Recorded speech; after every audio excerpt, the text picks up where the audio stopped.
Já cansei de viver iludido, só pensando em você. Se amanhã você me encontrar de braços dados com outro alguém, faça de conta que pra você não sou ninguém. Roberto Carlos. Conheço a música, mas não sei. Roberto Carlos. Raul Seixas, Raul Seixas. Você é o Paulo Sérgio?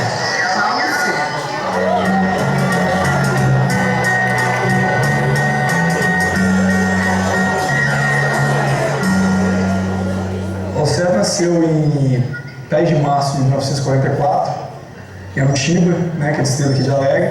Filhos de pais trabalhadores, os pais eram alfaiates. Uma infância normal, simples. Mas ele não quis seguir carreira de estudo, não. Ele partiu mais para a música. Sempre estava na frente das brincadeiras e das festinhas. As pessoas começaram a ver que ele tinha esse lado meio que de artista, né? Ele só queria ser cantor. Antigamente vinham muito esses concursos que tinha de calouros e Paulo Sérgio destacava. O artista, ele aprontava lá, escondia lá atrás, aí quando ele anunciava, ele parecia no coreto, vinha de trás, né? Parecia no coreto, o povão já estava na frente esperando ele, aquele aplaudindo. Porque ele ficou pouco tempo aqui, né? Mas na verdade só nos anos 50, que acho que a família foi para o Rio de Janeiro. E que acreditou muito no sonho dele, porque era um alfaiate, foi trabalhar numa loja de discos, né? E disse, você ainda vai comprar meu disco. Ele subia no palco, você olhava, você via um artista nele, e desde a primeira vez que ele apareceu, você sabia que ele tinha futuro. Morava no Rio com os pais, apesar de ser daqui de Anutiba. Ele foi convidado para cantar no aniversário. Às 10 horas da noite, ele chegou em casa e foi se arrumar para ir para o aniversário. E o pai dele não deixou. Aí ele se desentendeu com o pai dele, né? Fechou dentro do quarto, saiu pela janela e veio embora. E ficamos assim algum tempo aí, os dias que ele ficou aí, quase todos os dias nos encontrávamos. Ele vendeu um terno, um par de sapato para comprar passagem e veio embora. Uma geladinha e tal, tô lá no Pico da Bandeira. E aí ele ficou aqui um tempão. Até que ele chegou o dia de ir embora, me lembro perfeitamente. Nós estávamos lá no Pico da Bandeira, tocando violão, cantando à tarde. Quando nós íamos de ônibus para ir para o Rio, ele entrou no ônibus e a mamãe falou que ia para o Rio. Se ele queria alguma coisa. Aí ele falou assim, então você vai dizer minha mãe que eu estou bem. E passou Adílio Jordem, morador até hoje de Anutiba. A família só descobriu porque a mamãe foi no Rio, né? E com um caminhão gozado, né? Era um caminhão de galinha. Dessa vez que ele foi embora no caminhão de galinha, porque não tinha dinheiro para voltar para o Rio. Paulo foi embora. Um velho violão, deve ter ido tocando violão daqui para o Rio, acompanhando o motorista Adílio Jordem.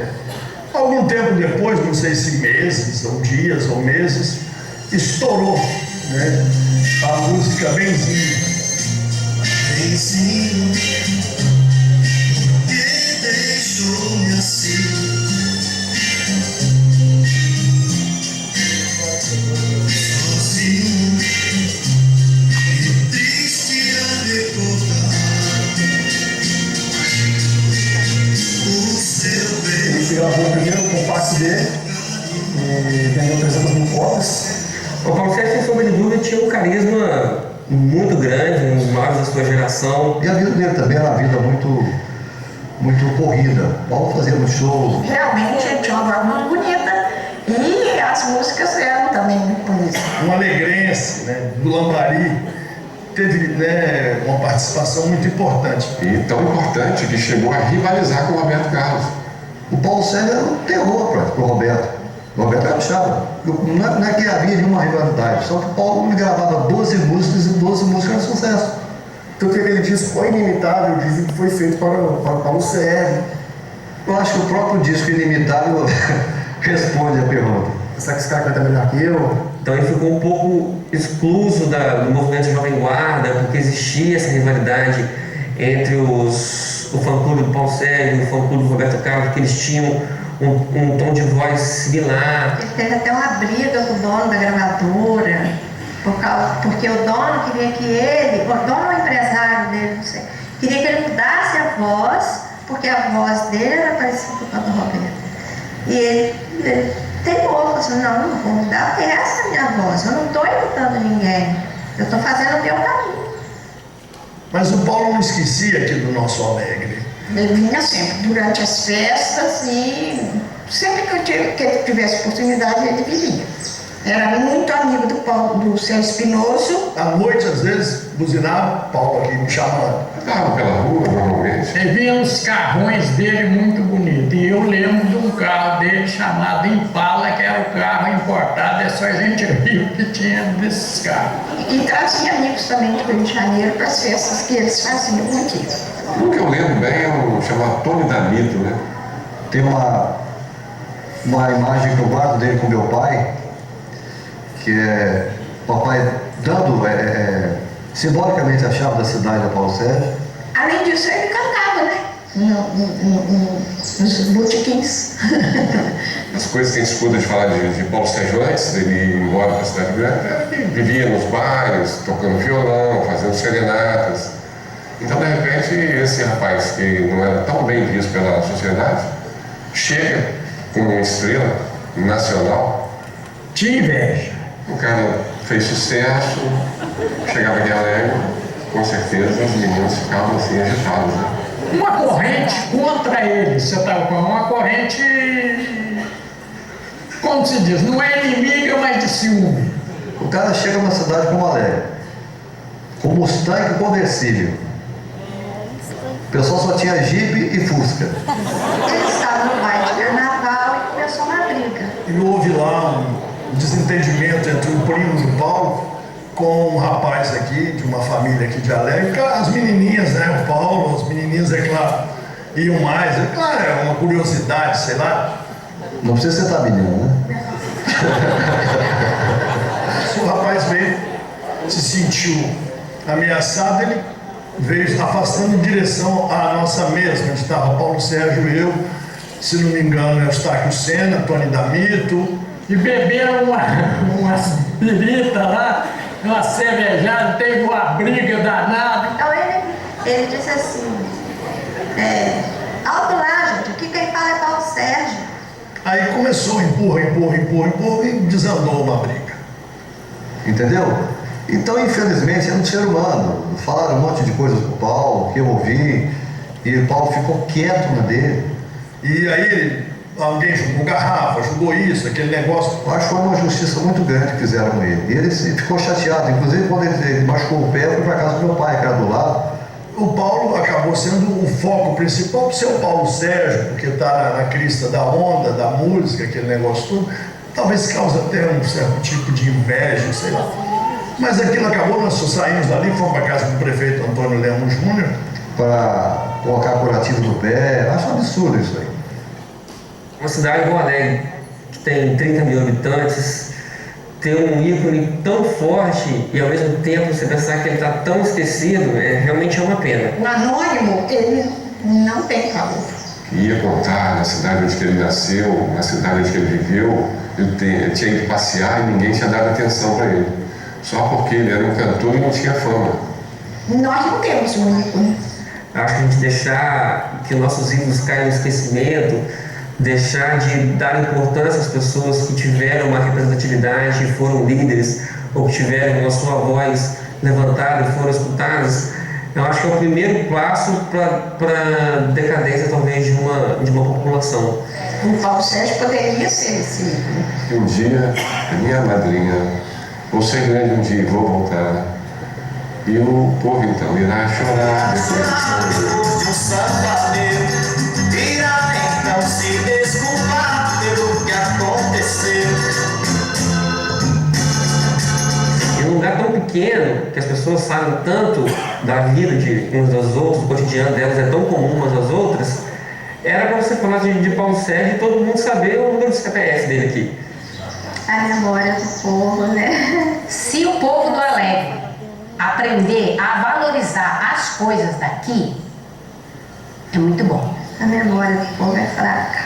Aqui, depois da morte dele, é que ninguém falou mais nada. Vou falar realmente da mídia em si, mas de partilha dos políticos. Eu acho, por exemplo, papai foi prefeito ali, fez homenagem a ele. Os prefeitos seguintes sequer lembraram de Paulo Sérgio. Ele era apaixonado pelo Alegre, pelo motivo. É uma tristeza que a gente tem. Nenhuma homenagem foi prestada ao Paulo Sérgio. Eu acho que é legal resgatar a música em si.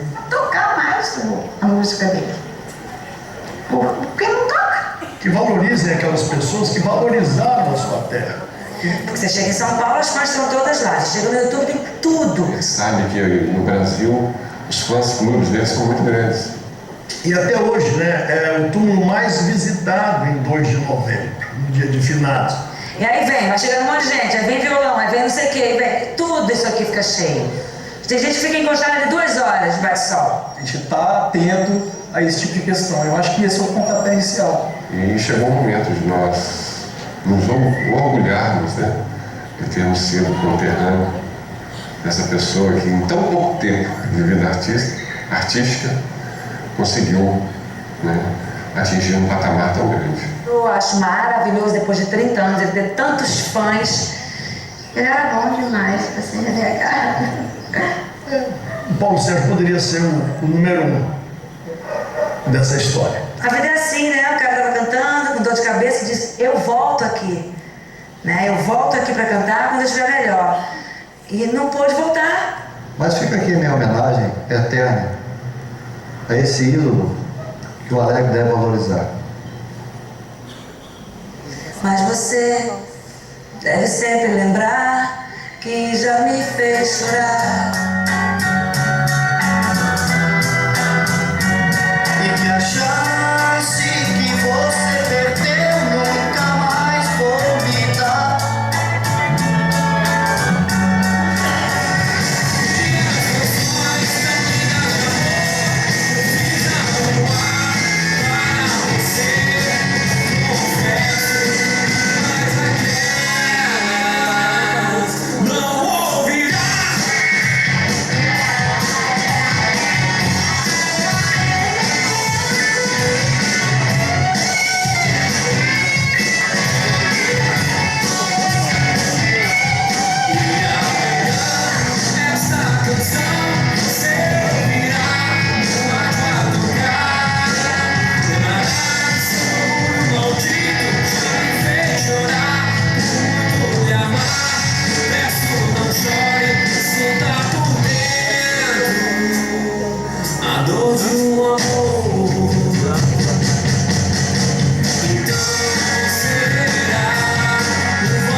O sucesso ou o dinheiro. Esse é alguém que é a pessoa mais famosa do Espírito Santo. Quem é? Paulo Sérgio.